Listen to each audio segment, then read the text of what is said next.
Hello and welcome to Hamer Reviews. My name is Christopher Hamer and today we're talking about the Sabrent Rocket Nano. Now I don't know about you, but I struggle with storage. I really struggle.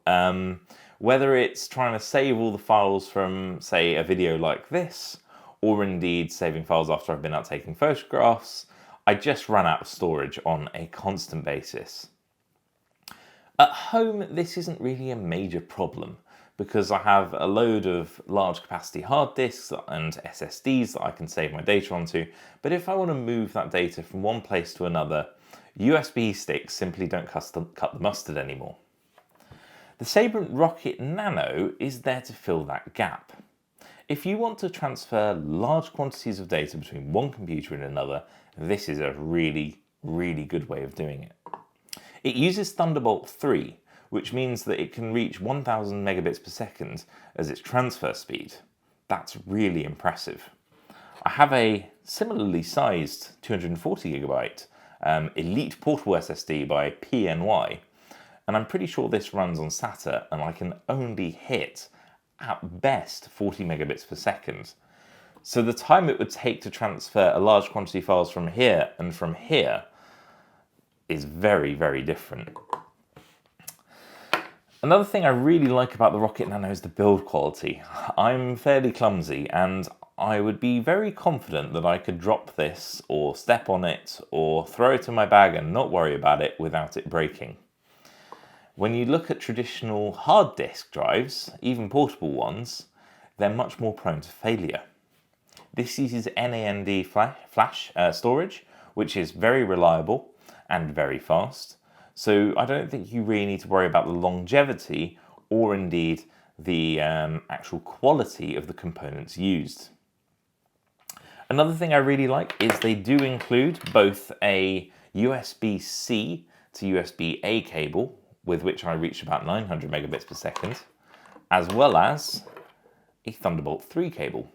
Now Thunderbolt 3, I'm fairly certain, was created by Apple and Intel, so it's their standard. And it uses the same connector as USB-C, but it has much higher data transfer rates. In fact, they can reach up to 40 gigabits per second. And as a result, the cables are usually very expensive. So it was really nice to see them not cheaping out and including a Thunderbolt 3 cable in the actual box. And actually, that's another thing worth mentioning. Although I don't have it with me to show you, hopefully you have some photos flashing up now, the actual box this comes with is quite cool. It reminds me of a sort of steelbook PS4 or PS3 game. It's solid metal. This sort of sits in between foam. It's quite funny. It almost makes it look like this is quite fragile when that couldn't be further from the case. But it's a nice little, I don't know, touch for it to be so well packaged when you receive it. Obviously, as I've said, this is way more reliable than a hard drive, so I'd recommend using this over hard disks or indeed any form of SSD. And because of the format of the storage, it's extremely quick. I honestly can't bring across how much faster this is than a standard hard drive. So I definitely think if you're in the market for any form of storage, this is a great alternative to USB sticks. If you need to add storage to, say, a laptop, this is small enough that you can keep it plugged in and not really worry about it. And at 512 gigabytes, it's definitely going to add a huge amount of storage to any device you connect it up to.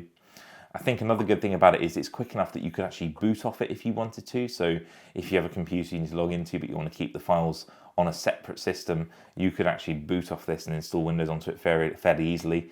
It's certainly quick enough that you wouldn't notice any degradation in use as long as you're using Thunderbolt. So it's a great little device, very impressive, and at around £100, honestly, I think it's incredible how much cheaper storage has got and how much better value it now represents. So that's what I think about the Sabrent Rocket Nano. Definitely an interesting device that's worth looking into. You can find links to it below. Thank you very much for watching. If you enjoyed this video, please do give us a thumbs up. If you have any questions, pop them in the comments below. And as ever, do subscribe if you haven't already. Thanks very much for watching, and I'll see you again next time. Thanks very much. Goodbye.